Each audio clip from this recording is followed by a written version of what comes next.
প্রিয় শিক্ষার্থীবৃন্দ, আসসালামু আলাইকুম। পেসমেকার একাডেমিক অ্যাডমিশন প্রোগ্রামের আজকের এই লাইভ ক্লাসে সবাইকে স্বাগত। তোমাদের সাথে আছি আমি আসিফ ভাই। আমি আজকে তোমাদের সাথে কথা বলবো এসএসসি রসায়নের চতুর্থ অধ্যায় অর্থাৎ পর্যায় সারণী চ্যাপ্টারের সিকিউ সলভ নিয়ে। তোমরা ইতিমধ্যে আমাদের পেসমেকারের ফেসবুক পেজ এবং যে গ্রুপটা আছে সেটাতে কিন্তু রুটিনটা কিন্তু পেয়ে গেছো। তার মানে আজকে আর আমি কালকে এই চ্যাপ্টারের সিকিউটা দেখাবো, আর কালকে ইনশাআল্লাহ এই চ্যাপ্টারের কি করবো এমসিকিউ দেখাবো, আর তারপরের দিনকে তোমাদের এই চ্যাপ্টারের উপর কি পরীক্ষাটা হবে আর কি। ঠিক আছে, হয়তো একটা এমসিকিউ পরীক্ষা হবে 20 মার্ক বা 30 মার্কের। আচ্ছা, ক্লাস শুরুর আগে তোমরা একটু আমাকে কনফার্ম করো আমাকে ঠিকঠাক দেখতে পাচ্ছ কিনা বা আমার কথা ঠিকঠাক শোনা যাচ্ছে কিনা, তাহলে আমি ক্লাসটা কি করবো শুরু করে দেব।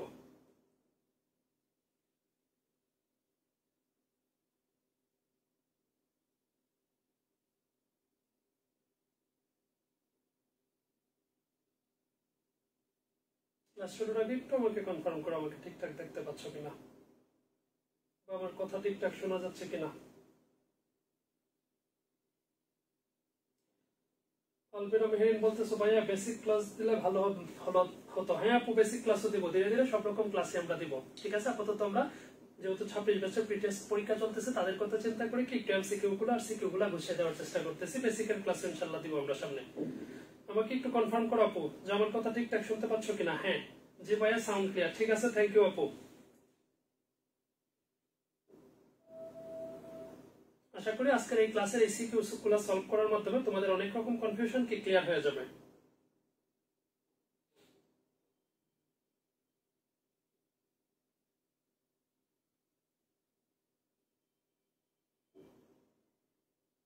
আচ্ছা, যেহেতু সাউন্ড ঠিকঠাক আছে আমি কি করবো ক্লাসটা শুরু করে দেবো এখন।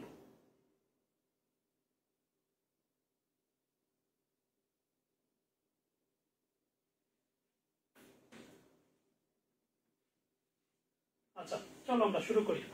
দেখো, প্রথম যে কোশ্চেনটা আছে যে তিনটা মৌল দেওয়া আছে, একটা হচ্ছে x, একটা y, আরেকটা কত z, এবং প্রথমটার পারমাণবিক সংখ্যা 11, তারপরেরটা 12, তারপরেরটা কত 13।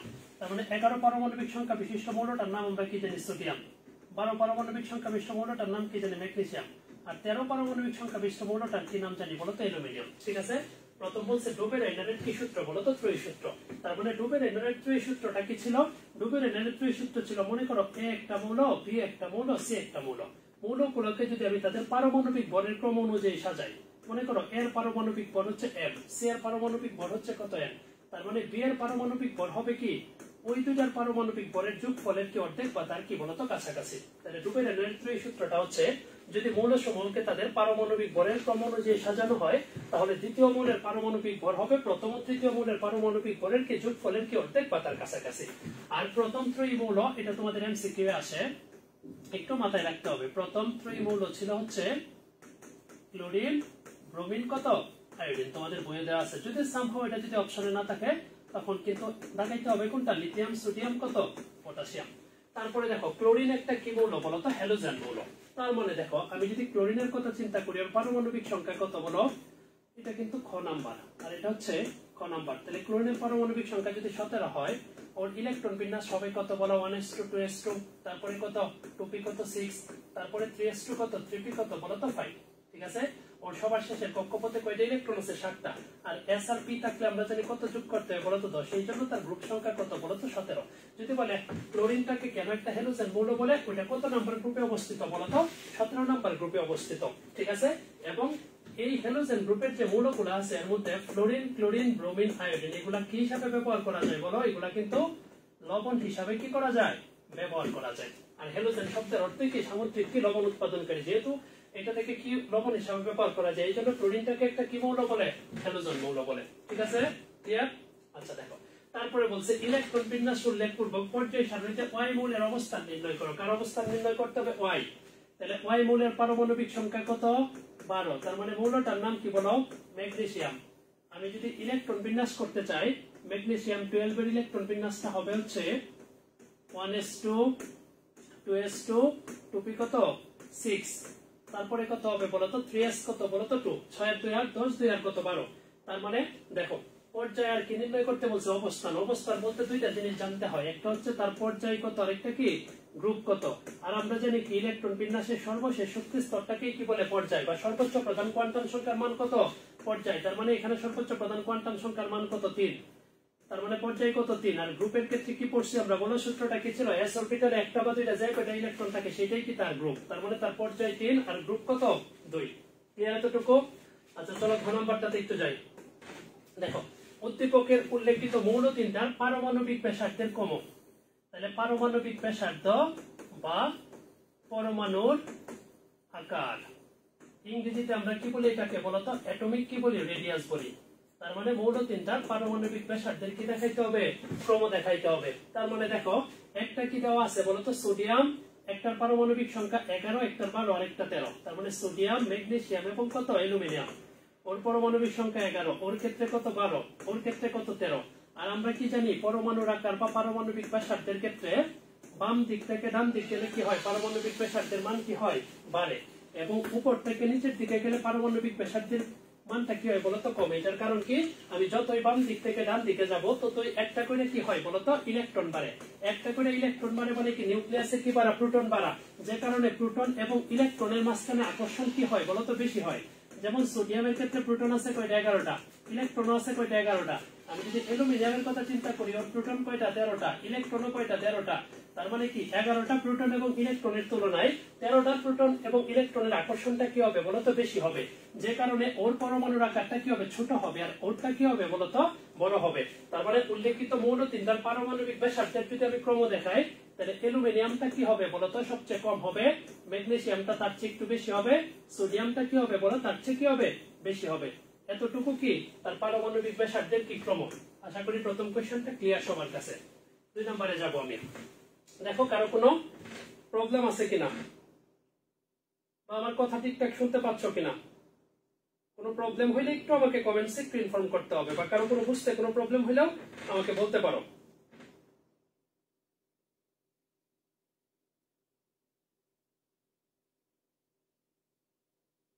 জিসন বলতেছে সাউন্ড প্রবলেম, কিন্তু আলবিনো মেহেরিন আপু বলছে তো সাউন্ড ঠিক আছে। আচ্ছা যদি কোনো প্রবলেম হয় আমাকে একটু কমেন্টসে জানাও, আমি প্রবলেমটা সলভ করার কি করব, চেষ্টা করব। চলো আমরা একটু সামনের দিকে যাই।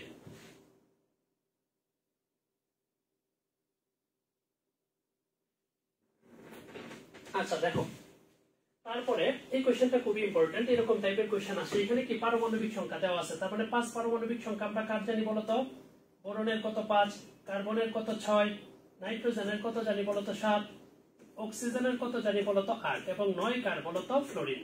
ঠিক আছে, এগুলো দেওয়া আছে। আচ্ছা এখানে বলা আছে ইউভি, ডব্লিউএক্স, ওয়াই প্রতীকী অর্থে ব্যবহৃত। প্রথম কথা কি বলা আছে বলতো, আয়ন কাকে বলে। তার মানে আয়ন কাকে বলে, যেমন যৌগ গঠনের সময় কোন মৌল যত সংখ্যক ইলেকট্রন দান বা বর্জন করে কি, যে ধাতুগুলা সর্বশেষ কক্ষপথের 1, 2, 3 ইলেকট্রন ছেড়ে কিসে পরিণত হয়, ধনাত্মক আয়ন বা ক্যাটায়নে পরিণত হয়।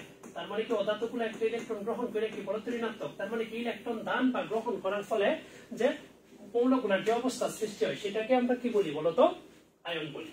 তারপরে বলছে রুবিডিয়ামকে কি ধাতু বলে বলতো, ক্ষার ধাতু বলে। তার মানে আমরা 1 নম্বর রূপ যেটা আছে পর্যায় সারণীতে, এই যে দেখো পর্যায় সারণীতে গ্রুপ 1 যেটা আছে এটাকে আমরা কি বলি বলতো, ক্ষার ধাতু।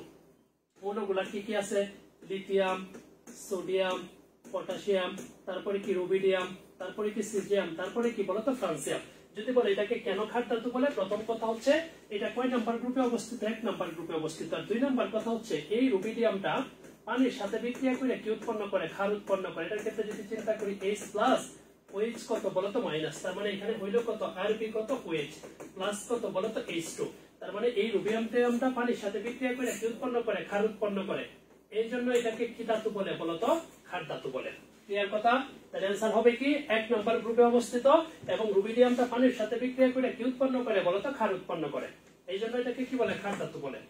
তারপরের কোশ্চেনটা একটু দেখো, ইলেকট্রন বিন্যাসের মাধ্যমে ওয়াই মৌলটির পর্যায় এবং গ্রুপ নির্ণয় করো। কার পর্যায় এবং গ্রুপ নির্ণয় করতে হবে, ওয়াই। দেখো ওর পারমাণবিক সংখ্যা কত, 9। তার মানে যেহেতু ওয়াই মৌলটার পারমাণবিক সংখ্যা বা প্রোটন সংখ্যা কত বলতো 9, তার মানে মৌলটার নাম কি বলতো, ফ্লোরিন। তাহলে আমি ফ্লোরিনের কি করব, ইলেকট্রন বিন্যাস করব। হবে কি 1s2 2s2, তারপরে কত বলতো 2p কত 5। ক্লিয়ার কথা। দেখো 5 আর 2 7 8 কত 9। তার মানে আমরা জানি কি ইলেকট্রন বিন্যাসের সর্বশেষ শক্তি স্তরী পর্যায় বা সর্বোচ্চ প্রধান কোয়ান্টাম সংখ্যার মানে পর্যায় 1 আছে 2 আছে, পর্যায় কত 2। আর গ্রুপ কি আমরা কি শিখেছি বলতো, ইলেকট্রন যদি s আর p অরবিটালে প্রবেশ করে তখন কত যোগ করতে হয়, 10 যোগ করতে হয়। ঠিক আছে, কেন 10 যোগ করতে হয়? কারণ এই ব্লকের যে 10টা মৌল এগুলা পার হয়ে তারপরে কোথায় যাইতে হয় বলো তো? পৃতে যাইতে হয়, এই জন্য 10 যোগ করতে হয়। তার মানে 2 যোগ কত 5 যোগ কত 10, তার মানে গ্রুপ নাম্বার কত 17। ক্লিয়ার আশা করি। দেখো তারপরের কোশ্চেনটা হচ্ছে উদ্দীপকের মৌলগুলোর আয়নীকরণ শক্তির ক্রম ঊর্ধ্বমুখী না হওয়ার কারণ ব্যাখ্যা করো। এই টাইপের কোশ্চেন কিন্তু খুব আসে পরীক্ষায়। আচ্ছা, এটা আমি একটু ব্যাখ্যা করতেছি। যেমন দেখো, আমরা কিন্তু জানি যে কোনো পর্যায়ে আমি যতই বাম দিক থেকে ডান দিকে যাই আমার ততই অ্যাটমিক রেডিয়াসের মানটা কি হয় বলতো? অ্যাটমিক রেডিয়াসের মানটা আমার কি হয় বলতো? যে কমে কিন্তু। আর উপর থেকে নিচের দিকে গেলে কি অ্যাটমিক রেডিয়াসের মানটা কি হয় বলতো? বাড়ে। আর পরমাণুর আকার বলো, পারমাণবিক ব্যাসার্ধ বলো, আর মানে এই পরমাণুর আকার বা পারমাণবিক ব্যাসার্ধের সাথে আয়নীকরণ শক্তি, ইলেকট্রন শক্তি বা তড়িৎ ঋণাত্মকতা এগুলোর কি সম্পর্ক? বিপরীত সম্পর্ক। আমি যদি আয়োনাইজেশন এনার্জি বলি বা ইলেকট্রন এফিনিটি বলি বা ইলেকট্রোনেগেটিভিটি বলি, এগুলা কি হবে বলতো? বাড়বে। এবং উপর থেকে নিচের দিকে গেলে কি হবে বলতো? আয়োনাইজেশন এনার্জি, তারপরে কি ইলেকট্রন এফিনিটি বা ইলেকট্রোনেগেটিভিটি, এটার মানটা কি হবে বলতো? উপর থেকে নিচের দিকে গেলে কি কমবে। কিন্তু একটু ব্যতিক্রম আছে। ব্যতিক্রম গুলা কি হয়? যেমন বেরিলিয়ামের আয়নীকরণ শক্তি কার চেয়ে বেশি হয়? বোরনের চেয়ে বেশি হয়। আবার নাইট্রোজেনের আয়নীকরণ শক্তি কার চেয়ে বেশি হয়? অক্সিজেনের চেয়ে বেশি। হিসাবে এই যে দুইজনের বেশি হওয়ার কথা, কিন্তু বাস্তবে কি এখানে বেরিলিয়ামের বেশি হয়, এখানে কি নাইট্রোজেনের বেশি হয়। ঠিক আছে, এটা নিয়ে কোশ্চেনটা চলো আমরা একটু ডিসকাস করি, ক্লিয়ার হয়ে যাবে আশা করি। দেখো, তার মানে প্রথমে কি আছে বলতো? 5। তারপরে কত আছে বলতো? পারমাণবিক সংখ্যা 6। তার মানে 5 পারমাণবিক সংখ্যা যেটা, এটা আমরা কি পাইছি বলতো? 5 পারমাণবিক সংখ্যা কার বলতো? বোরনের। 6 কার বলতো? কার্বনের। 7 কার বলতো? নাইট্রোজেনের। 8 কার অক্সিজেনের। 9 কার বলতো? ফ্লোরিন। তার মানে আমি দেখতেছি এই যে দেখো, সে যখন কি করছে, এই যে দেখো 5 থেকে যখন 6 গেছে, তার মানে কি তার আয়নীকরণ শক্তির মান বাড়তেছে। 6 থেকে 7 যখন গেছে আয়নীকরণ শক্তিতে বাড়ছে, কিন্তু 7 থেকে 8 যাওয়ার পরে আয়নীকরণ শক্তির মানটা কি কমে গেছে। তার মানে আমার কার কার চিন্তা করতে হবে? নাইট্রোজেনের কথা। দেখো নাইট্রোজেনের আমি যদি তার ইলেকট্রন বিন্যাসটা করি, তার মানে হবে কত? 1s2 2s2 2p কত বলতো? 3। তারপরে আমি যদি অক্সিজেনের কথা যদি করি, তারটা কি হবে বলো একটু? 1s2 2s2 2p কত বলতো? কত হবে বলো? 4। তার মানে দেখো এই নাইট্রোজেনের ক্ষেত্রে এখানে পি অরবিটালটা কি বলতো? অর্ধপূর্ণ। পি অরবিটালটা কি বলো? অর্ধপূর্ণ। আর আমরা কি জানি? ইলেকট্রন দুই অবস্থায় সুস্থিত, একটা হচ্ছে পূর্ণ আর একটা কি বলতো? অর্ধপূর্ণ। তার মানে এই অর্ধপূর্ণ অবস্থা থেকে ইলেকট্রন অপসারণ করা কি বলতো? কঠিন কাজ। কেন কঠিন কাজ? কারণ শক্তিটা কি লাগবে বলতো? অনেক বেশি লাগবে। কিন্তু অক্সিজেনের ক্ষেত্রে দেখো, এইখানে যে পি অরবিটালটা আছে, এই পি অরবিটালটা কি না বলতো? পূর্ণ বা অর্ধপূর্ণ কি না। যেহেতু পূর্ণ বা অর্ধপূর্ণ না, তার মানে কি বলতো? সুস্থিত না। আর যেহেতু সুস্থিত না, তার মানে ইলেকট্রন অপসারণ করা কি কাজ বলো? সহজ কাজ। ইলেকট্রন অপসারণ কি সহজ কাজ। সহজ কাজ বলতে আমি কি বোঝাচ্ছি এখানে বলতো? শক্তি কি লাগবে বলতো? কম লাগবে। তার মানে নিয়ম অনুযায়ী কিন্তু আমার কি নাইট্রোজেনের চেয়ে অক্সিজেনেরটা বেশি হওয়ার কথা, কিন্তু বাস্তবে নাইট্রোজেন বেশি হয়, অক্সিজেনটা কি হয় বলতো? কম হয়। কেন? এই যে দেখো, আমরা জানি ইলেকট্রন দুই অবস্থায় সুস্থিত, একটা হচ্ছে পূর্ণ এবং আরেকটা কি বলতো? অর্ধপূর্ণ। এই ব্যাপারটার জন্য। ক্লিয়ার? আশা করি বুঝতে পারছো 2 নম্বর কোশ্চেনটা। এই কোশ্চেনটা কিন্তু খুব ইম্পর্টেন্ট, পরীক্ষায় কিন্তু আসে ঘুরায় ফিরায়।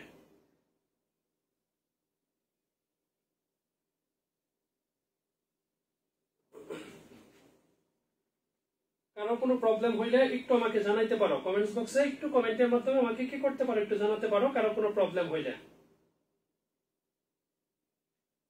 আচ্ছা, আশা করি সব ঠিকঠাক আছে। কোনো প্রবলেম হলে একটু কমেন্টসে বললে আমি কি করবো? রেসপন্স করার চেষ্টা করবো। ঠিক আছে, চলো আমরা একটু সামনের দিকে যাই। তার মানে এই কথাটা মনে রাখতে হবে, বেরিলিয়াম কার চেয়ে বেশি হয় বলতো? বোরন। বেরিলিয়ামের আয়নীকরণ শক্তি কার চেয়ে বেশি বলতো? বোরনের চেয়ে বেশি। আর নাইট্রোজেনের আয়নীকরণ শক্তি কার চেয়ে বেশি? অক্সিজেনের চেয়ে বেশি। ঠিক আছে, তাহলে এখানেও তো এরকম হইতে পারে, বেরিলিয়াম বোরনের চেয়ে বেশি, ম্যাগনেসিয়াম কার চেয়ে বেশি বলতো? অ্যালুমিনিয়ামের চেয়ে বেশি। ঠিক আছে, ক্লিয়ার কথা? মনে থাকবে এই কথা। আর তার মানে এখানে কি ফসফরাস কার চেয়ে বেশি হবে বলতো? সালফারের চেয়ে কি বেশি হবে কিন্তু। ঠিক আছে, চলো সামনের দিকে যাই। তারপরে কোশ্চেন 3 নাম্বার।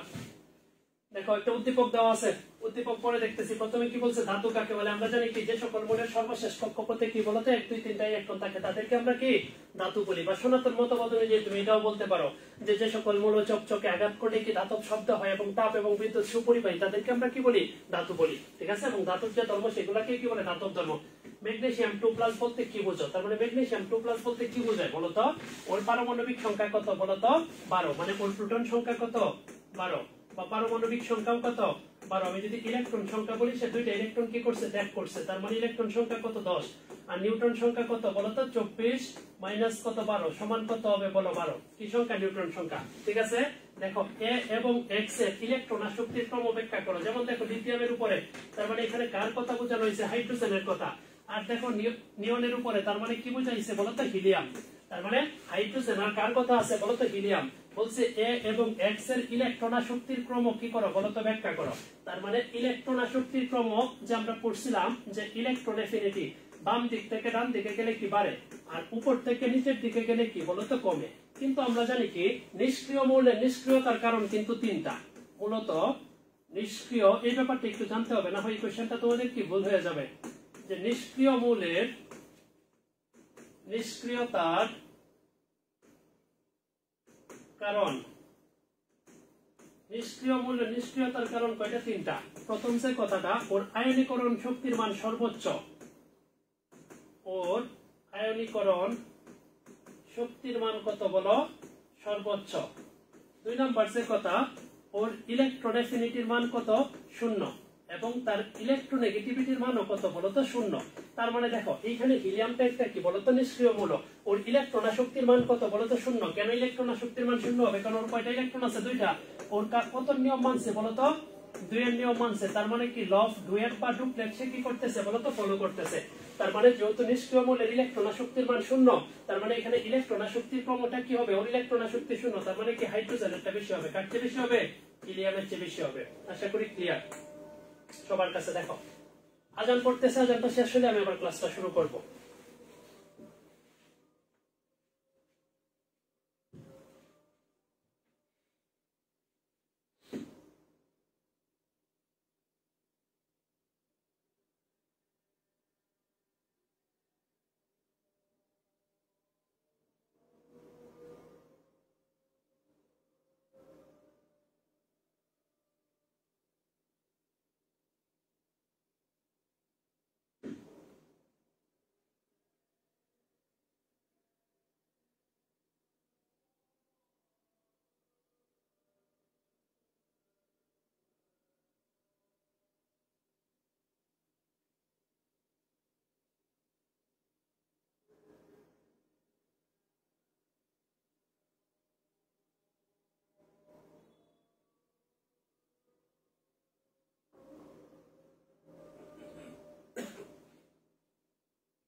আচ্ছা আজান শেষ হয়ে গেছে, চলো আমরা শুরু করি। দেখো তারপরের যে কোশ্চেনটা এখানে বলছে y এবং z এর আয়নীকরণ শক্তি এবং পারমাণবিক ব্যাসার্ধ পরস্পর কি বলতো বিপরীত ক্রমে পরিবর্তিত হয়। তার মানে দেখো y এবং কত z এর কথা বলা আছে, তার মানে এখানে কি বলতো নিয়ন, তার আগে আছে কি আছে বলতো ওর পারমাণবিক সংখ্যা আমরা কত জানি বলতো 10 না, তার মানে এখানে 9, তারপরে কত হবে বলতো 8, তার মানে 9 হইলে এটা কার হবে বলতো ফ্লোরিন, 8 হইলে কত বলতো অক্সিজেন। এখন বলছে তার পারমাণবিক ব্যাসার্ধের ক্রম, তার মানে আমরা কি জানি বলতো, আমি যদি এটাকে সাজায় যদি একটু লিখি, তার মানে অক্সিজেন কত 8 এবং ফ্লোরিন কত বলতো 9, তার মানে এটার পারমাণবিক ব্যাসার্ধের কথা যদি আমি চিন্তা করি যতই বাম দিক থেকে ডান দিকে যায় ততই একটা করে তার কি বাড়বে বলতো ইলেকট্রন বাড়বে। ইলেকট্রন বাড়বে মানে কি নিউক্লিয়াসে কি বাড়বে বলতো প্রোটন বাড়বে, তাহলে প্রোটন এবং ইলেকট্রনের আকর্ষণটা কি হবে বলতো বেশি হবে, আর আকর্ষণটা বেশি হলে পরমাণুর আকার বা পারমাণবিক ব্যাসার্ধের মানটা কি বলতো হ্রাস পায়। ঠিক আছে, তাহলে আমি যদি এটার পারমাণবিক ব্যাসার্ধের ক্রমটা যদি আমি বলি তখন কি হবে বলো অক্সিজেনেরটা বেশি হবে এবং ফ্লোরিনেরটা কি হবে বলতো কম হবে। তাহলে অক্সিজেন বেশি কারটা কম বলতো ফ্লোরিনেরটা কম। কিন্তু আয়নীকরণ শক্তির সাথে আমরা কি করছি বলতো পরমাণুর আকার বা পারমাণবিক ব্যাসার্ধের কি করছি, আয়নীকরণ শক্তি মানে হচ্ছে গ্যাসীয় অবস্থায় কোন মৌলের এক মোল গ্যাসীয় পরমাণু থেকে এক মোল ইলেকট্রন অপসারণ করে এক মোল ধনাত্মক আধারে পরিণত করতে যে শক্তির প্রয়োজন হয় সেই শক্তিটাকে কি বলে আয়নীকরণ শক্তি। তার মানে আয়নীকরণ শক্তির ক্ষেত্রে তার কোন সম্পর্কটা হয় বিপরীত সম্পর্ক। তার মানে আয়নীকরণ শক্তির ক্ষেত্রে কি হবে অক্সিজেনের চেয়ে কার বেশি হবে বলতো ফ্লোরিনের কি হবে বেশি হবে। তার মানে এটা তোমাকে ব্যাখ্যাটা দিতে হবে কি পরমাণুর আকার বা কি পারমাণবিক ব্যাসার্ধের সাপেক্ষে তুলনা করে। ঠিক আছে, আচ্ছা দেখো তারপরে একটা কোশ্চেন আছে নিউল্যান্ডের অষ্টক সূত্র। তার মানে নিউল্যান্ডের অষ্টক সূত্রটা আমরা কি করছিলাম যে এই সূত্রটা প্রকাশিত হয়েছিল কিন্তু 1864 সালে। এই সূত্রের ব্যাপারটা কি ছিল, যদি মৌলগুলাকে তাদের আমি কি করি বলতো পারমাণবিক ভরের ক্রম অনুযায়ী সাজাই তাহলে যে কোনো একটা মৌলের ধর্ম তার অষ্টম মৌলের ধর্মের সাথে কি হয় মিলে যায়। এই সূত্রটা কিন্তু সীমাবদ্ধতা আছে যে পারমাণবিক সংখ্যা 3 থেকে 20 পর্যন্ত এটাকে অ্যাপ্লাই করা যায়, তারপরে এই সূত্রটা কি হয় না প্রযোজ্য হয় না। দেখো আয়রনের পরিবর্তনশীল যোজনী ব্যাখ্যা করো, তার মানে কি যে সকল মৌলের একাধিক যোজনী আছে তাদেরকে কি বলে বলতো পরিবর্তনশীল যোজনী বলে। আমি যদি আয়রনের ইলেকট্রন বিন্যাসটা যদি করি, আমি সংক্ষেপে যদি করি, আমি আর্গন লিখে ফেললাম 18 পর্যন্ত, তার মানে কত 4s2 3d কত বলতো 6। এখন আয়রন যখন কয়টা ইলেকট্রন, দুইটা ইলেকট্রন যখন ছাড়ে ইলেকট্রন বের হয়ে যায় কি সর্বোচ্চ প্রধান কোয়ান্টাম সংখ্যা থেকে, তখন হবে কি আর্গন হইল কত বলতো 3d6। আয়রন যখন কয়টা ইলেকট্রন ছাড়ে, তিনটা ইলেকট্রন ছাড়ে, তখন তার স্ট্রাকচারটা কি হবে বলতো আর্গন, তার মানে s থেকে যাবে দুইটা, d থেকে একটা যাবে, 3d কত বলতো 5। তার মানে এটাই কি আয়রনের কি পরিবর্তনশীল যোজনী। লিখবা যে সকল মৌলের একাধিক যোজনী আছে তাদেরকে কি বলে পরিবর্তনশীল যোজনী। যে দুইটা ইলেকট্রন ছাড়ে, আরেকবার কয়টা ইলেকট্রন ছাড়ে, তিনটা ইলেকট্রন ছাড়ে। ঠিক আছে, এবং এই দুইটার মধ্যে যদি কোনটা সুস্থিত জিজ্ঞাসা করে তাহলে সুস্থিত কোনটা হবে বলো Fe কত প্লাস 3+। এই এতটুকু। আচ্ছা দেখো পরের কোশ্চেনটাতে আমরা যাই একটু। বলছে RT3 এর একটা অণুর বল। ঠিক আছে, এখন দেখো এই R বলছে, আর কি বলছে বলতো T কত বলছে বলতো 3, তার মানে RT3। তাহলে দেখো 2 নাম্বার পর্যায়ে, এখন তার মানে কি 3 নাম্বার পর্যায়ে 17 নাম্বার গ্রুপ, এখানে কি আছে বলতো ক্লোরিন না, এখানে কি আছে বলতো ফ্লোরিন আছে, এখানে তো সালফার দেওয়া আছে, তার মানে এখানে কি আছে বলতো ফসফরাস না, ক্লিয়ার কিনা কথা। দেখো 3 নাম্বার পর্যায়ে কত নাম্বার গ্রুপ বলো 15 নাম্বার গ্রুপ, তার মানে কি আছে ফসফরাস না, তার মানে RT3। ঠিক আছে, আচ্ছা এখন দেখো RT3 তার মানে R বলতে কি ফসফরাস, T3 বলতে কি ফসফরাস কত ট্রাইক্লোরাইড, তার বলছে কি একটা অণুর ভর। তাহলে আমি এটা যদি পারমাণবিক ভর আণবিক ভর বের করি, ফসফরাস কত 31, ক্লোরিন কত 35.5 ইনটু কত বলতো 3। এখন বলছে কি একটা অণুর ভর, যদি এরকম কোন কোশ্চেনে বলে যে একটা অণুর ভর কত, এগুলো মূলত আমি তোমাদেরকে ষষ্ঠ অধ্যায়ে যখন ক্লাস নেব তখন বিস্তারিত পড়াবো। একটা অণুর ভর যদি বলে তখন তার সূত্রটা হবে হচ্ছে আণবিক ভর বাই অ্যাভোগাড্রোর সংখ্যা, মানে কত 6.023 ইনটু 10 টু দি পাওয়ার কত 23।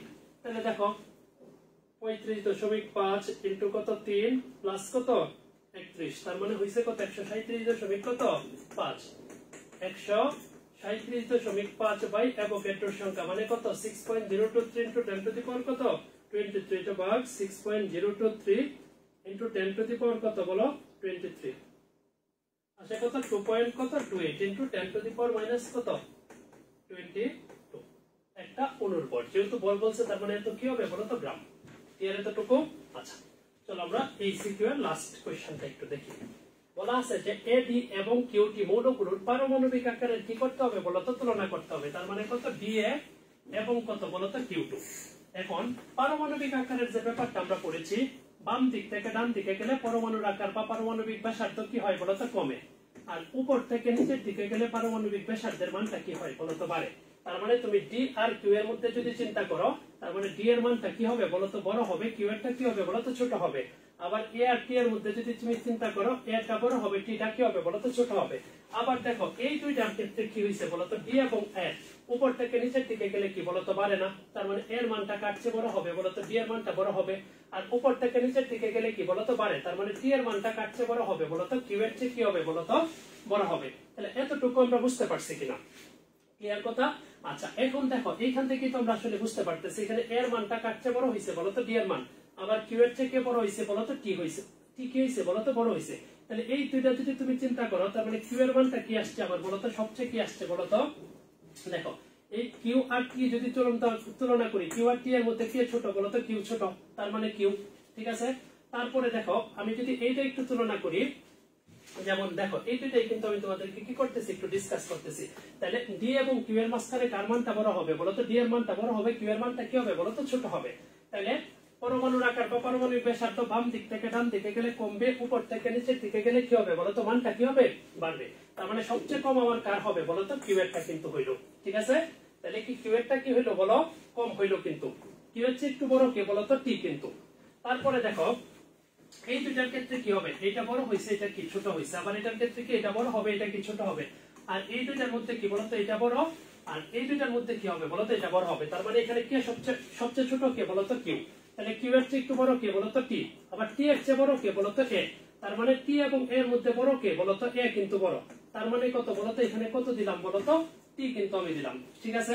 তারপরে দেখো এ আর ডি এর মধ্যে আমার বড় কে বলতো, এটা কিন্তু বড়, ডিটা কত ছোট, তার মানে ডি, তার মানে কি এটা কি হবে বলতো সবচেয়ে কি হবে বেশি হবে, ক্লিয়ার কথা।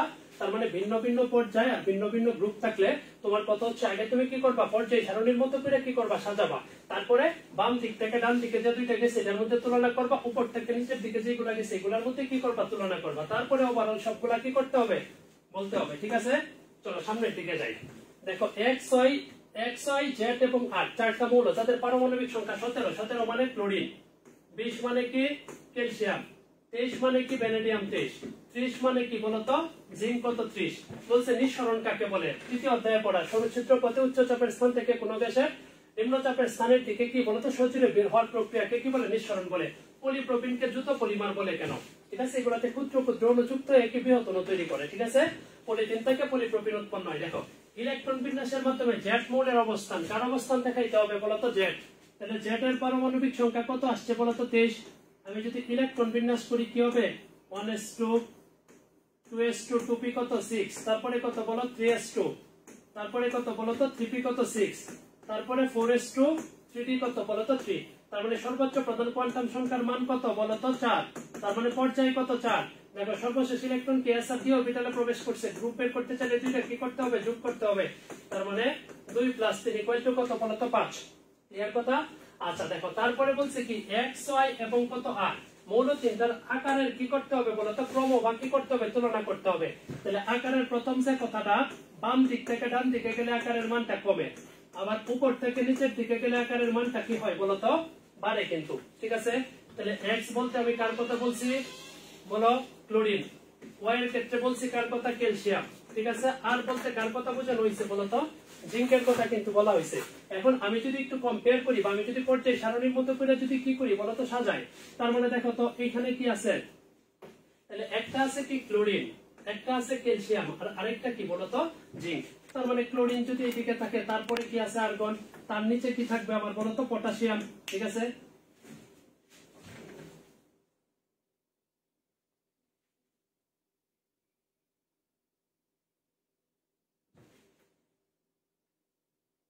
চলো আমরা শুরু করি আবার। তার মানে এই তিনটার মধ্যে আমার কি করতে হবে বলতো তুলনা করতে হবে। তাহলে আমি যদি তুলনা করি, ওর ক্ষেত্রে কত নাম্বার, ও কত নাম্বার গ্রুপের মৌল বলতো 17 নাম্বার গ্রুপের মৌল, ও কয় নাম্বার গ্রুপের মৌল 2 নাম্বার, আর ও কত নাম্বার গ্রুপের মৌল বলতো জিঙ্কের ক্ষেত্রে আমরা জানি কি 4s2 কত বলতো 12, ঠিক আছে না। তার মানে কত নাম্বার 12 নাম্বার গ্রুপের মৌল। তার মানে কি ক্লোরিনটা দেখো সবার কোন দিকে অবস্থিত বলতো, ক্লোরিনটা কিন্তু আমার এইদিকে অবস্থিত, ঠিক আছে। তারপরে কি আছে বলতো ক্যালসিয়াম আছে, আর আরেকটা কি আছে বলতো দেখো একটা হচ্ছে জিঙ্ক, একটা হচ্ছে কি ক্যালসিয়াম, আরেকটা কি বলতো ক্লোরিন। তার মানে কি জিঙ্কটা আমি যদি চিন্তা করি সর্ববামের দিকে যে অবস্থিত, সর্বডানের দিকে যে অবস্থিত হবে, তার ক্ষেত্রে যে ব্যাপারটা হবে ওর আকারটা সবচেয়ে কি হবে বলতো ছোট হবে। তার মানে এটার ক্ষেত্রে যদি আমি বলি, তার মানে সবচেয়ে আকার ছোট হবে কার বলতো, যে আমার ক্লোরিনেরটা হবে, তারপরে কি জিঙ্কেরটা হবে, আর সবচেয়ে বেশি হবে কি বলতো ক্যালসিয়ামেরটা। ঠিক আছে, কেন এরকম হবে আমার পর্যায় সারণীর মতো করে কি করতে হবে, সাজাইতে হবে। ক্লিয়ার এতটুকু? আর লিখে দিতে হবে যথারীতি একই কথা, যে আমি যতই বাম দিক থেকে যে কোনো পর্যায়ে যতই বাম দিক থেকে ডান দিকে যাই, একটা করে ইলেকট্রন বাড়ে, মানে নিউক্লিয়াসে কি হয় বলতো প্রোটন বাড়ে, আকর্ষণটা বেশি হয়, পরমাণুর আকারটা কি হয় ছোট হয়। আর যতই উপর থেকে নিচের দিকে যায় ততই কি হয় বলতো একটা করে শক্তি স্তর বাড়ে। শক্তি স্তর বাড়ে মানে কি নিউক্লিয়াস থেকে কি হয় দূরত্ব বাড়ে, আর নিউক্লিয়াস থেকে যখন দূরত্বটা বাড়ে, ঠিক আছে, তখন কি হয় বলতো আকর্ষণটা কি হয় কমে যায়। এই জন্য পরমাণুর আকার বা পারমাণবিক ব্যাসার্ধটা কি পায়, বৃদ্ধি পায়। ক্লিয়ার কথা? বুঝতে পারছি? তার মানে কি এই ক্লোরিনটা সবচেয়ে কম হবে, তার চেয়ে একটু বেশি হবে জিঙ্ক, আর সবচেয়ে বেশি কি ক্যালসিয়াম, সিএল। চলো সামনের দিকে যাই। 6 নম্বর কোশ্চেন, আবার দেখো একই টাইপের কোশ্চেন, যে x21 পারমাণবিক সংখ্যা কার, স্ক্যান্ডিয়ামের। ঠিক আছে, 17 মানে কার, ক্লোরিন। পারমাণবিক সংখ্যা 14 মানে কি, সিলিকন।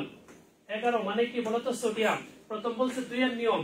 2 এর নিয়ম বলতে কি বলতো, কোন মৌলের সর্বশেষ কক্ষপথে কি বলতো দুইটা ইলেকট্রন যে জোড়া আকারে থাকার যে নিয়ম, সেটাকে কি বলে, 2 এর নিয়ম বলে। লগ ডুয়েট বা কি ডুপ্লেট, যেটা কি হিলিয়াম মানে। দেখো Fe2+ জারক এবং বিজারক উভয় হিসাবে কি করে বলতো, কাজ করে। তার মানে জারক এবং বিজারক আমরা কি জানি বলতো, জারণ মানে কি বলো, জারণ মানে হচ্ছে ইলেকট্রনের কি ছাড়ন, আর বিজারণ মানে কি বলতো, ইলেকট্রনের কি বলতো গ্রহণ। আর যার জারণ হয় সেটাকে আমরা কি বলি বলতো, বিজারক বলি। আর যার বিজারণ হয় সেটাকে আমরা কি বলি বলতো, জারক বলি। তার মানে Fe2+ কি, সে কিন্তু দুইটা ইলেকট্রন ছাড়ছে, সে যখন আরেকটা ইলেকট্রন ছাড়ে তখন Fe কত বলতো 3+। তার মানে এখানে সে ইলেকট্রন ছাড়ছে মানে কি, তার জারণ হয়েছে, মানে সে কি হিসাবে কাজ করছে বলতো, বিজারক হিসাবে কাজ করছে। আবার আমি যদি এই কথাটা বলি Fe2+, সে যে দুইটা ইলেকট্রন ছাড়ছিল এই দুইটা ইলেকট্রন গ্রহণ করে কি Fe তে পরিণত হয়েছে, তাহলে ইলেকট্রন কি করছে, গ্রহণ করছে। ইলেকট্রন গ্রহণটাকে আমরা কি বলি বলতো, বিজারণ। আর যার বিজারণ হয় সে নিজে কি হিসাবে কাজ করে, জারক হিসাবে কাজ করে। তার মানে Fe2+ জারক এবং বিজারক উভয় হিসাবে কি করতে পারে, কাজ করতে পারে। ক্লিয়ার এতটুকু? আচ্ছা দেখো আর একটু সামনের দিকে আমরা যাই। দেখো গ নাম্বার যে কোশ্চেনটা আছে, বলছে ইলেকট্রন বিন্যাসের মাধ্যমে XYZ মৌলের পর্যায় সারণীতে কি করবা, অবস্থান নির্ণয় করবা। তার মানে x মানে কত, 21, মানে কার কথা বলছে বলতো, স্ক্যান্ডিয়াম। 1s2 2s2 2p কত বলতো 6, তারপরে 3s2 3p কত 6, তারপরে হবে 4s2 3d কত 1। দেখো ওর সর্বশেষ পর্যায় কত বলতো, সর্বোচ্চ প্রধান কোয়ান্টাম সংখ্যার মান কত, 4। তার মানে পর্যায় হবে কত, 4। আর আমরা জানি কি s এবং p অরবিটাল, ইলেকট্রন যদি s এবং d অরবিটালে প্রবেশ করে তাহলে এই দুইটা যোগ করলে আমরা কি পাই বলতো, গ্রুপ পাই। তার মানে 2 + 1 সমান কত বলতো, 3। ক্লিয়ার কথা? আচ্ছা দেখো তারপরে কার কথা বলছে, জেড এর কথা। জেড মানে কত, 14। 14 মানে কি, সিলিকন। ইলেকট্রন বিন্যাস করো, 1s2 2s2 2p কত 6, 3s2 3p কত 2। দেখো সর্বোচ্চ প্রধান কোয়ান্টাম সংখ্যার মান কত, 3। তার মানে পর্যায় কত, 3। আর গ্রুপের ক্ষেত্রে কি, ইলেকট্রন যদি s এবং p অরবিটালে প্রবেশ করে তখন কত যোগ করতে হয়, 10 যোগ করতে হয়। তাহলে গ্রুপ কত, 2 যোগ 2 যোগ কত 10, তার মানে কত 14। ক্লিয়ার? এবং কত ডব্লিউ, ডব্লিউ বলতে কি সোডিয়াম। সোডিয়ামের ক্ষেত্রে কি জানি, 1s2 তোমরা সবাই পারো, 2s2 2p কত 6, 3s কত 1। তার মানে সর্বোচ্চ প্রধান কোয়ান্টাম সংখ্যার মান কত, 3। তার মানে পর্যায় কত, 3। আর s শক্তি স্তরে একটা বা দুইটা যে কয়টা ইলেকট্রন থাকে সেটাই কি তার গ্রুপ। আশা করি কি বলো, ক্লিয়ার সবার কাছে? ঠিক আছে। আচ্ছা দেখো তারপরে আমি যদি পরের কোশ্চেনটাতে যদি একটু যাই, দেখো এখানে যে কথাটা বলছে ডব্লিউ যে মানে ওয়াই জেড এবং কত ডব্লিউ মৌলগুলার ইলেকট্রন শক্তি এবং পারমাণবিক ব্যাসার্ধের কি বলতো ক্রম আমাকে কি করতে বলছে বলতো, ব্যাখ্যা করতে বলছে। তার মানে ওয়াই বলতে কি 17 মানে কি বলতো ক্লোরিন, জেড মানে কি 14 মানে কত সিলিকন, আর কত ডব্লিউ মানে কত 11 তার মানে কি সোডিয়াম। এগুলার কার তুলনা করতে বলছে, ইলেকট্রন শক্তি এবং পারমাণবিক ব্যাসার্ধ। তাহলে আমি একটু কি করবো বলতো, পর্যায় সারণীর মতো করে সাজাবো। তার মানে কত, সোডিয়াম কত 11, তারপরে ম্যাগনেসিয়াম নাই, অ্যালুমিনিয়াম নাই, ঠিক আছে, সিলিকন আছে, আচ্ছা ফসফরাস নাই, তারপরে সালফার নাই, তারপরে কি আছে বলতো, ক্লোরিন। এই তিনটা। তার মানে কি আমি পারমাণবিক ব্যাসার্ধের ক্রম যদি বলি, যতই বাম দিক থেকে ডান দিকে যাবো ততই একটা করে ইলেকট্রন বাড়বে, নিউক্লিয়াসে প্রোটন বাড়বে, প্রোটন এবং ইলেকট্রনের আকর্ষণটা বেশি হবে এবং পরমাণুর আকার কি হবে, ছোট হবে। আমি যদি পরমাণুর আকার বা পারমাণবিক ব্যাসার্ধের ক্রম বলি, এটার চেয়ে এটা বেশি, এটার চেয়ে এটা বেশি। আর ইলেকট্রন শক্তির যদি আমি ক্রম বলি, তার মানে কি বলতো, উল্টাটা হবে। সোডিয়ামের চেয়ে কার বেশি, সিলিকন বেশি হবে, তার চেয়ে কি ক্লোরিন কি হবে, বেশি হবে। তার মানে কি এটা হচ্ছে অ্যাটমিক রেডিয়াস বা পারমাণবিক ব্যাসার্ধের ক্রম, আর এটা কি বলতো ইলেকট্রন এফিনিটি বা ইলেকট্রন আসক্তির ক্রম। একটা আরেকটার সাথে কি সম্পর্ক? বিপরীত সম্পর্ক। আমি ক্লিয়ার করেছি এটা কিছুক্ষণ আগে।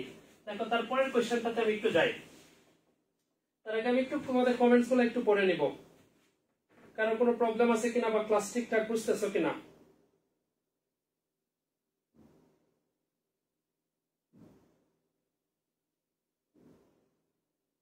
কারো কোনো প্রবলেম আছে কিনা একটু বলতে পারো আমাকে,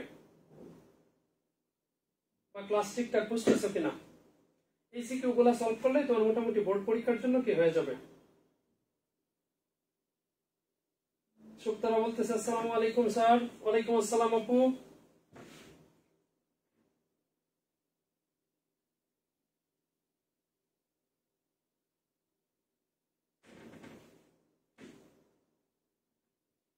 আচ্ছা চলো আমরা তাহলে সামনের দিকে যাই। হ্যাঁ শুরু করি আমরা। সরি।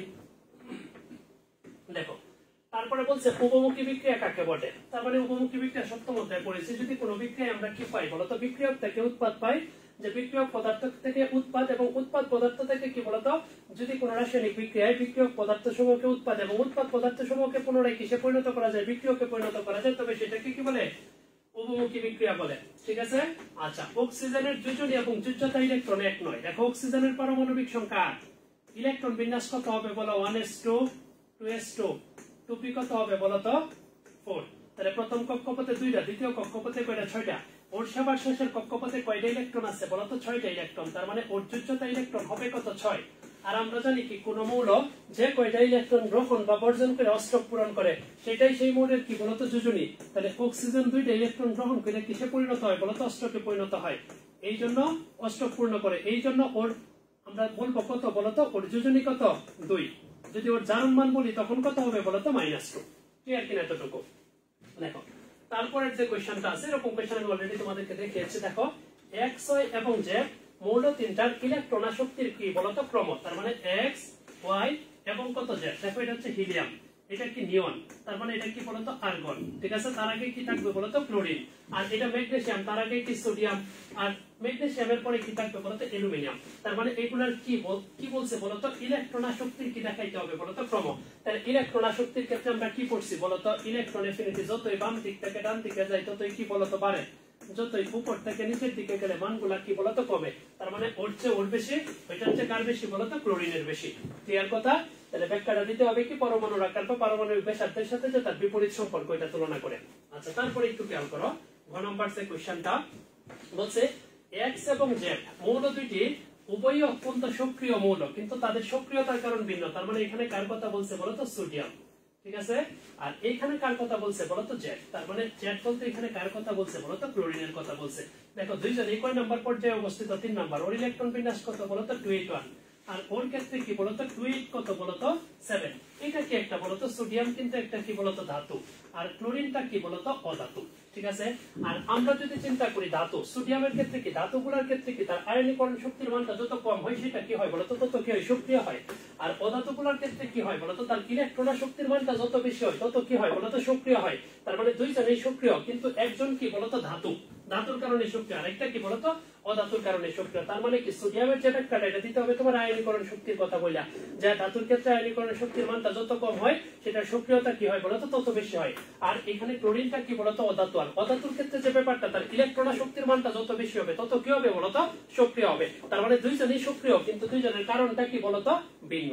তার মানে একটা আয়নীকরণ শক্তি আর একটা কি বলতো ইলেকট্রন শক্তিতে আমাদের কি করতে হবে, ব্যাখ্যা করতে হবে। ঠিক আছে। ক্লিয়ার। আচ্ছা চলো আমরা আরেকটু সামনের দিকে যাই। দেখো 3টা মৌল দেওয়া আছে, পারমাণবিক সংখ্যা কত আছে বলতো 11। তার মানে মৌলটার নাম কি সোডিয়াম, এখানে 14 আছে মানে কি বলতো সিলিকন, আর এইখানে কত 24 আছে মানে কি মৌলটার নাম কি বলতো ক্রোমিয়াম। ঠিক আছে। সিলভারের কি নাম বলতো, ল্যাটিন নাম। তার মানে সিলভারের ল্যাটিন নাম আমরা কি জানি বলতো, আর্জেন্টাম। ঠিক আছে। তাহলে সিলভারের ল্যাটিন নামটা আমরা কি জানি বলতো, আর্জেন্টাম। বলছে পরমাণুর নিউক্লিয়াস ধনাত্মক আধান বিশিষ্ট কেন। দেখো তাহলে এই ব্যাপারটা একটু জানতে হবে। আমরা জানি কি বলতো, পরমাণুর কেন্দ্রটাকে আমরা কি বলি, নিউক্লিয়াস বলি। পরমাণুর কেন্দ্রটাকে কি বলি বলো, নিউক্লিয়াস। নিউক্লিয়াসে দুইটা জিনিস থাকে, একটা হচ্ছে প্রোটন আর একটা কি নিউট্রন।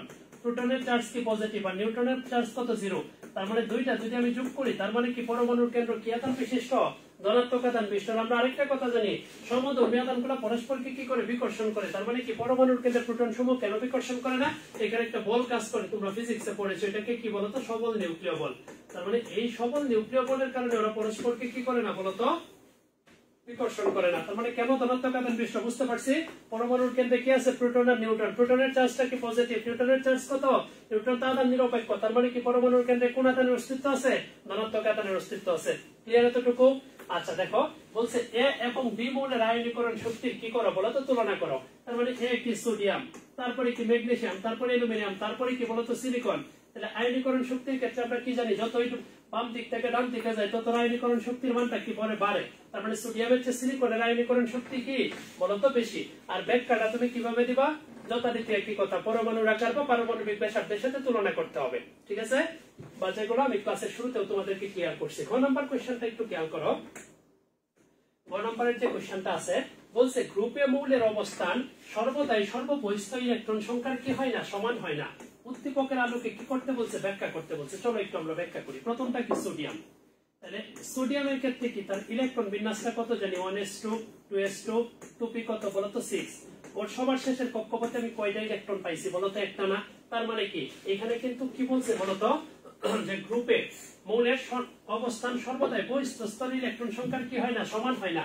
তাহলে দেখো ওর ক্ষেত্রে কি আমরা জানি কি s অরবিটালে একটা বা দুইটা যে কয়টা ইলেকট্রন থাকে ওর এটাই কি তার গ্রুপ না। তার মানে ওর সবার শেষের কক্ষপথে ইলেকট্রন আছে একটা, তার মানে গ্রুপও কত এক, তার মানে কি গ্রুপ বহিস্থ স্তরের ইলেকট্রন সংখ্যার কি হয়েছে, সমান হয়েছে। আচ্ছা দেখো তারপরে কি আছে 14, 14 কি সিলিকন না। তাহলে হবে কত 1s2 2s2 2p কত বলো 6, তারপরে কত 3s2 3p কত বলো তো 2। এটার ক্ষেত্রে আমি যদি গ্রুপটা চিন্তা করি, ইলেকট্রন প্রবেশ করছে কোথায় বলতো srp অরবিটালে। srp অরবিটালে যোগ প্রবেশ করলে কত যোগ করতে হয়, 10 যোগ করতে হয় না। তাহলে 2 + 2 প্লাস ইকুয়াল টু কত 10, তার মানে কত 14।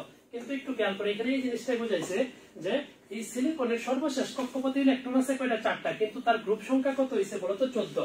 তার মানে কি সর্ববহিস্থ শক্তি স্তরের ইলেকট্রন সংখ্যা সবসময় গ্রুপ সংখ্যার কি হয় না বলতো সমান হয় না। ক্লিয়ার কথা? তার মানে এটা তো আমি পেয়ে গেলাম।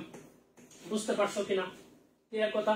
তারপরে তুমি যদি ক্রোমিয়ামের কথা যদি বলো, এটার ক্ষেত্রে আমার বলতে হবে কি আমি আর্গনের ইলেকট্রন বিন্যাস দেয়া, তখন কি দিব বলতো 4s1 3d কত 5। ঠিক আছে, এটার ক্ষেত্রে কি আবার srt তে তার মানে কত 1 + 5 সমান কত এর বলতো 6, ওর গ্রুপ নাম্বার কত 6। এটার ক্ষেত্রে ঠিক আছে, কিন্তু তার মানে প্রথমটা এবং শেষেরটার ক্ষেত্রে কি গ্রুপ সংখ্যা সর্ববহিস্থ শক্তি স্তরের ইলেকট্রন সংখ্যা সমান হয়েছে, কিন্তু সিলিকনের ক্ষেত্রে কি হয় নাই, সমান হয় নাই। এখানে কিন্তু এই জিনিসটাই কিন্তু জিজ্ঞেস করছে। দেখো তারপরে কোশ্চেনটা যে উদ্দীপক দেওয়া আছে, প্রথমে বলছে কি ইলেকট্রন আসক্তি। তার মানে আমরা কি জানি যে গ্যাসীয় অবস্থায় কোন মৌলের 1 মোল গ্যাসীয় পরমাণুতে 1 মোল ইলেকট্রন প্রবেশ করিয়ে 1 মোল ঋণাত্মক আধানে পরিণত করতে যে শক্তি নির্গত হয় তাকে কি বলে বলতো ইলেকট্রন আসক্তি বলে। দেখো Fe2+ এবং Fe3+ এর মধ্যে কোনটা অধিক সুস্থিত একটু আগে আমি ক্লিয়ার করে ফেলছি যে Fe2+ জারক এবং বিজারক উভয় হিসাবে কাজ করে। এখানে আমি ইলেকট্রন বিন্যাস করে তারপরে দেখিয়ে দিয়েছিলাম কে বেশি সুস্থিত বলো, Fe কত বলো তো 3+ সুস্থিত। কেন সুস্থিত? কারণ ওর ডি অরবিটালটা কি অর্ধপূর্ণ। ক্লিয়ার কথা? দেখো পর্যায় সারণীতে জ্যাক মৌলটার কি করে অবস্থান নির্ণয় করো। তার মানে দেখো ক্লোরিন, তার আগে কি আছে সালফার, তার মানে তার আগে কি হবে বলো ফসফরাস।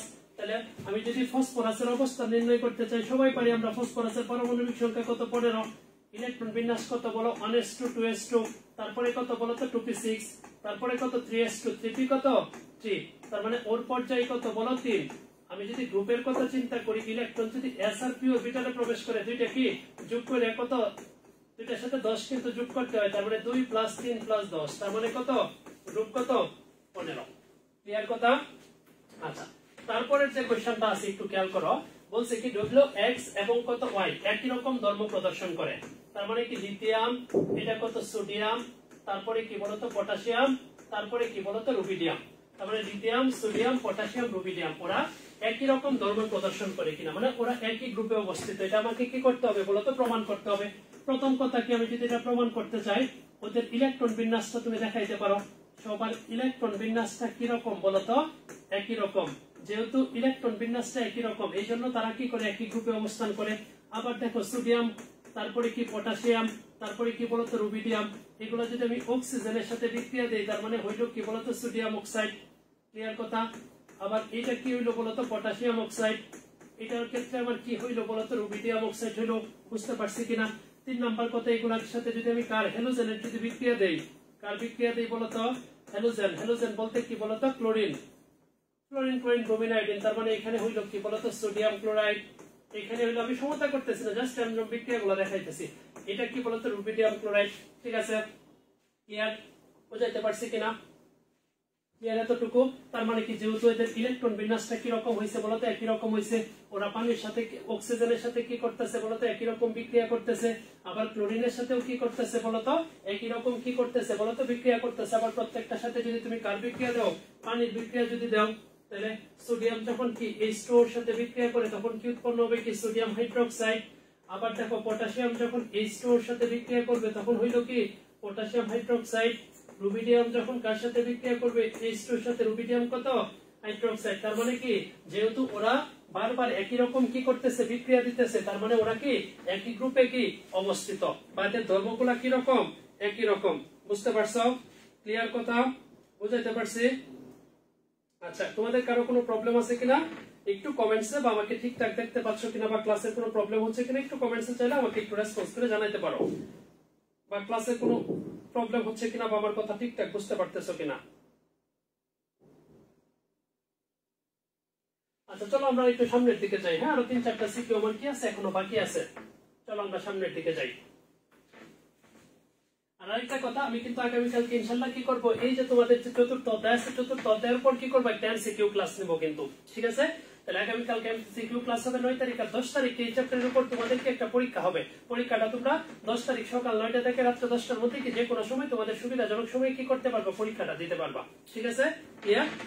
আচ্ছা দেখো তারপরের কোয়েশ্চেনটা, ডুবে রাইডারের কি সূত্র বলো তো? ত্রয়ী সূত্র। প্রথমে বলে ফেলছি যদি মৌলগুলাকে তাদের পারমাণবিক ভরের ক্রম অনুযায়ী সাজানো হয়, তাহলে দ্বিতীয় মৌলের পারমাণবিক ভর হবে প্রথম ও তৃতীয় মৌলের পারমাণবিক ভরের যোগফলের অর্ধেক বা তার কি কাছাকাছি। দেখো অক্সিজেনের যোজনী এবং যোজ্যতা ইলেকট্রন ভিন্ন বলে ফেলছি। ওর যোজনী কত 2, আর ওর যোজ্যতা ইলেকট্রন কত বলতো 6। বলছে 1 নং মৌলগুলার ধাতব ধর্ম ব্যাখ্যা করো। 1 নং এর মৌল সমূহের কি ধর্ম বলতো ধাতব ধর্ম। ঠিক আছে, তার মানে কি ধাতব ধর্ম বলতে কি ধাতু সমূহের কি বলতো যে ধর্ম। ঠিক আছে, তাহলে ধাতুগুলার ধর্ম কি যে সকল মৌল চকচকে আঘাত করলে কি ধাতব শব্দ হয়, এবং তাপ এবং বিদ্যুৎ কি বলতো সুপরিবাহী, তাদেরকে আমরা কি বলি ধাতু বলি। এবং ধাতুগুলার যে ধর্ম আছে সেটাকে কি ধর্ম বলে ধাতব ধর্ম। আমরা কিন্তু জানি যতই বাম দিক থেকে ডান দিকে যায় ততই তার ধাতব ধর্মটা কি বলতো হ্রাস পায়, আর ধাতব ধর্মটা কি পায় বলতো বৃদ্ধি পায়। তার মানে উপর থেকে নিচের দিকে গেলে কি বৃদ্ধি পাবে, তার মানে ওর ধাতব ধর্ম বেশি হবে। ম্যাগনেসিয়ামের চেয়ে কার বেশি হবে বলতো ক্যালসিয়ামের কি হবে বেশি হবে। দেখো তারপরের যে কোশ্চেনটা বুঝতে পারছো কিনা? তার মানে কি আমি ধাতব ধর্ম যেগুলো আছে এগুলো একটু বলে এই তিনটার কি করবো একটু ক্রম দেখাই দিব। তারপরে কোশ্চেনটা একটু খেয়াল করো, বলা আছে যে 2 নংয়ের মৌলসমূহ একই গ্রুপের কিনা, এটা আমাকে কি করতে হবে বলতো প্রমাণ করতে হবে। তার মানে এটা কি পারমাণবিক সংখ্যা 9, তার মানে কার কথা বোঝানো হয়েছে বলো এটা একটু খেয়াল করো। পারমাণবিক সংখ্যা 9 মানে ফ্লোরিন, 17 মানে কত বলতো ক্লোরিন, আর 35 মানে কি বলতো ব্রোমিন। কিন্তু 35 মানে বলতে এখানে কার কথা বোঝানো হইতেছে বলো ব্রোমিনের কথা কি বোঝানো হচ্ছে কিন্তু। ঠিক আছে, এখন ওরা একই গ্রুপের কিনা এটা আমার কি করতে হবে প্রমাণ করতে হবে। একটু আগে কিন্তু 1 নম্বর গ্রুপের ক্ষেত্রে প্রমাণটা করছিলাম, এখন কয় নম্বর গ্রুপের ক্ষেত্রে করব 17 নম্বর গ্রুপের ক্ষেত্রে। দেখো কোন নাম্বারটা একটু খেয়াল করো, রিঅ্যাকশন গুলো তোমাদের আসতে পারে। তার মানে আছে কি বলতো ফ্লোরিন, ক্লোরিন, তারপরে কি বলতো ব্রোমিন। তাহলে দেখো আমি যদি এগুলোর সাথে যদি হাইড্রোজেনের বিক্রিয়া দেই, দেখো হাইড্রোজেনের সাথে কার বিক্রিয়া দিলাম, এইগুলো তো দ্বিপরমাণু কত দিতে হবে 2 দিতে হবে, ফ্লোরিন ক্লোরিন তারপরে কি বলতো ব্রোমিন। তাহলে এইখানে উৎপন্ন হইল কি বলতো হাইড্রোজেন ফ্লোরাইড, এটা কি বলতো হাইড্রোজেন ক্লোরাইড। এখানে উৎপন্ন হইল কি বলতো হাইড্রোজেন কত বলতো ব্রোমাইড। ক্লিয়ার কথা? এগুলা কোন অবস্থায় থাকে নরমালি বলতো, এগুলা কিন্তু গ্যাসীয় অবস্থায় আছে। এখন দেখো এই হাইড্রোজেন ফ্লোরাইড বা হাইড্রোজেন ক্লোরাইড বা হাইড্রোজেন কি বলতো ব্রোমাইড, এগুলার সাথে আমরা যদি কি করি বলতো পানির সাথে যদি বিক্রিয়া দিই, কার সাথে বিক্রিয়া দিই বলো পানির সাথে যদি বিক্রিয়া দেই, এগুলা চাইলে আমি গ্যাসীয় অবস্থায় ভাবে লিখতে পারি জি জি তারপরে কত জি, আর পানিটা কি বলতো লিকুইড এল। তখন কি হবে এগুলা কি হবে বলতো তার অবস্থাটা চেঞ্জ হবে, ওরা কোথায় দ্রবীভূত হবে জলীয় দ্রবণে দ্রবীভূত হবে। তাহলে হাইড্রোজেন ক্লোরাইড ব্র্যাকেটে কি দিতে হবে একইউ, একইউ মানে কি বলো একুয়াস সলিউশন, একুয়াস সলিউশন মানে কি বলো জলীয় দ্রবণ। ঠিক আছে, তাহলে প্রথম বিক্রিয়াটা এটা তুমি ইলেকট্রন বিন্যাস দিয়েও দেখাইতে পারো। তাহলে 1 নম্বরে কি দিলা ইলেকট্রন বিন্যাসের কথা বললা, যেহেতু ইলেকট্রন বিন্যাস একই রকম তার মানে ধর্মটা কি একই রকম। 2 নাম্বার কি হাইড্রোজেনের সাথে বিক্রিয়া দিলা, 3 নাম্বার কি পানির সাথে বিক্রিয়া দিলা, 4 নাম্বার কি করতে পারো ধাতুর কার্বনেটের সাথে বিক্রিয়া দিতে পারো। যেমন হাইড্রোজেন ফ্লোরাইডের সাথে যদি আমি কার বিক্রিয়া দেই, ক্যালসিয়াম কার্বনেটের যদি বিক্রিয়া দেই, একটু খেয়াল করে এটা যদি ভাঙলে Ca2+ আর CO3 কত বলতো 2-, আর এটার ক্ষেত্রে হাইড্রোজেন প্লাস F কত মাইনাস, তার মানে এই প্লাস মাইনাস এর আকর্ষণ করবে। তার মানে এখানে কি হবে ক্যালসিয়াম ফ্লোরাইড। কোন জায়গায় কার্বনেট থাকলে কোন গ্যাস নির্গত হয় কার্বন ডাই অক্সাইড, এখানে অক্সিজেন এখানে হাইড্রোজেন যুক্ত হয়ে কি উৎপন্ন করবে পানি। ইভেন তুমি যদি হাইড্রোজেন ফ্লোরাইড না নেও, তুমি যদি এই কম্পাউন্ডটা নাও হাইড্রোজেন কত বলতো ক্লোরাইড, তার সাথেও যদি তুমি ক্যালসিয়াম কার্বনেট নাও তখন কিন্তু যথারীতি কি হবে বলতো একই রকম হবে। তাহলে ক্যালসিয়াম ক্লোরাইড প্লাস কত কার্বন ডাই অক্সাইড তার সাথে কি পানি, যেহেতু বারবার ওরা কি করতেছে একই রকম বিক্রিয়া দিতেছে, তার মানে কি ওদের ধর্মটা একই রকম। ঠিক আছে, আচ্ছা চলো আরেকটু সামনের দিকে আমরা যাই।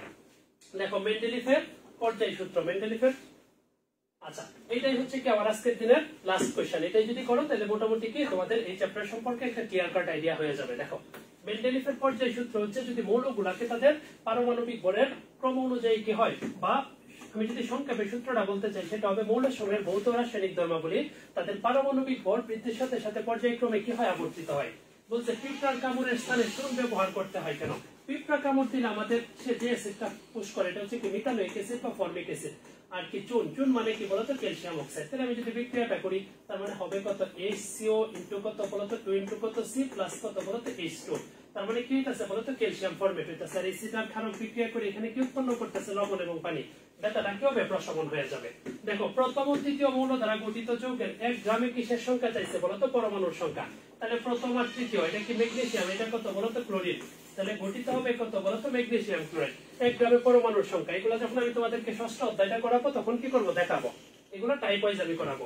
তারপরে দেখো উদ্দীপকের উল্লেখিত চিত্রদ্বয়ের মৌলগুলোর আয়নীকরণ শক্তি অপরটির আকারের পরিবর্তন প্রকাশ করে। তার মানে আমরা কি জানি বলতো, যতই বাম দিক থেকে আমি যতই কি করি বলতো ডান দিকে যাই, ততই তার পরমাণুর আকার বা পারমাণবিক ব্যাসার্ধটা কি পায় হ্রাস পায়। কেন হ্রাস পায় এই ব্যাপারটা আমি অলরেডি ক্লিয়ার করেছি।